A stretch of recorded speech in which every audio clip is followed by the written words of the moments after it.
15 अक्टूबर 2025 रात के ठीक 2:17 दुबई का वो आलीशान होटल जहां दुनिया के सबसे बड़े बिजनेस लीडर्स और पॉलिटिकल फिगर्स एक ग्लोबल इकोनॉमिक समिट के लिए इकट्ठा हुए थे। बाहर सब कुछ शांत था, पर अंदर एक ऐसी साजिश पल रही थी जो सिर्फ एक देश नहीं, पूरी दुनिया की पावर बैलेंस को हिला सकती थी। भारत के प्रधानमंत्री अपने सूट में बैठे कुछ जरूरी डॉक्यूमेंट्स देख रहे थे। तभी उनके सिक्योरिटी हेड के फोन पर एक एनक्रिप्टेड कॉल आती है। सिर्फ 3 शब्द बोले जाते हैं, ब्लैक शैडो एक्टिव है। कमरे का माहौल एकदम बदल जाता है। उसी वक्त होटल से करीब 3 किलोमीटर दूर एक अधूरी बिल्डिंग की 27वीं मंजिल पर एक स्नाइपर अपनी पोजीशन सेट कर चुका था। उसकी बंदूक सीधे होटल के वीआईपी एंट्रेंस पर टिकी हुई थी। उसके कान में एक ईयरपीस था और दूसरी तरफ बैठा था एक शख्स जो इस पूरे ऑपरेशन को कंट्रोल कर रहा था। Code name orchestrator. पर कहानी में ट्विस्ट अभी बाकी था, क्योंकि इस बार भारत अकेला नहीं था।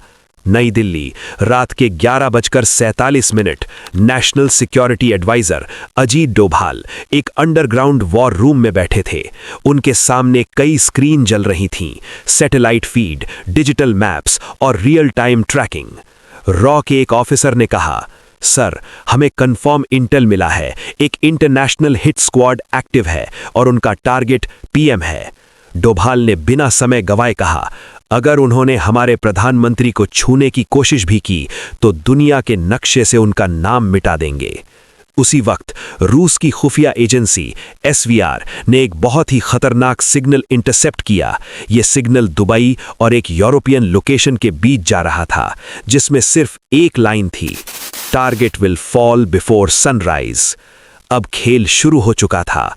दुबई, होटल एंट्रेंस, प्रधानमंत्री की गाड़ी तैयार थी, सिक्योरिटी टाइट थी, पर जैसे ही वो बाहर निकलते हैं, अचानक उनका रूट बदल दिया जाता है। उनकी जगह एक डमी काफिला निकलता है और असली प्रधानमंत्री को एक ब्लैक आर्मर्ड एसयूवी में शिफ्ट कर दिया जाता है, जो किसी और देश की थी। स्नाइपर ट्रिगर दबाता है, बैंग, गाड़ी का शीशा चटकता है, पर अंदर कोई नहीं था। उसके कान में आवाज आती है, मिशन कॉम्प्रोमाइज्ड, अबॉर्ट, अबॉर्ट। अब बारी थी पलटवार की। रॉ और एसवीआर ने मिलकर उस ऑर्केस्ट्रेटर की लोकेशन ट्रेस कर ली थी, यूरोप का एक गुप्त ठिकाना जहां से यह पूरा ऑपरेशन कंट्रोल हो रहा था। एक स्पेशल टीम भेजी जाती है। कोई शोर नहीं, कोई गोली नहीं, सिर्फ 6 मिनट का ऑपरेशन। दरवाजा खुलता है और अंदर ऑर्केस्ट्रेटर अपने सिस्टम के सामने बैठा था। वो कुछ समझ पाता उससे पहले उसकी स्क्रीन ब्लैक हो जाती है और पीछे से एक आवाज आती है, गेम ओवर। अगले दिन दुनिया के मीडिया में खबर फैलती है, अटेम्प्टेड अटैक फॉइल्ड, पर असली कहानी किसी को नहीं पता चलती।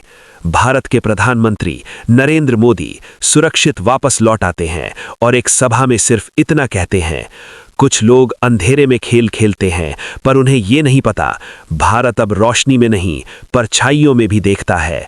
और उस दिन के बाद कई बड़े देश भारत के खिलाफ कोई भी कदम उठाने से पहले 2 बार सोचने लगे।